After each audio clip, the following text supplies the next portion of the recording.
উনি তোমার কি হয়? এ গুড়ি বান্ধব রে, তোর বয়স কত? তুই বিয়ে করছো? তুই কোন ক্লাসে পড়ো?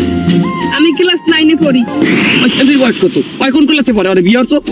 শারমিন 5 এর সমাপনী পাস করছে, এখনো 6 এ ওঠে নাই। আরে সর্বনাশ, এ গুড়ি বান্ধব, তুই তো মামলা খাবি। তুই তো বাল্য বিবাহ করছো। আমি তো ধরাই দেবো তোরে পুলিশে। তুই এই বউ লইয়া আবার গ্রামে ঢুকছ, আমাও গ্রামে। হয়েছে অন্য দোষটা, নিজের একটা বিয়ে করার অনুরোধ নাই। ওই এলাকার ছোট ভাই বিয়ে করেছে, কোয়ালে ওরে একটু সংবর্ধনা দেবে, গলায় ফুলি মালা ঠেলা দেবে, তা আইছে ওর পিছনে লাগবে। এমে আপনি যে সডাং সডাং কথা কয়, আপনার নিজের তো এখনো বিয়ে হয় নাই। কই আমি বিয়ে করছি না, আমার ঘরে বউ আছে না।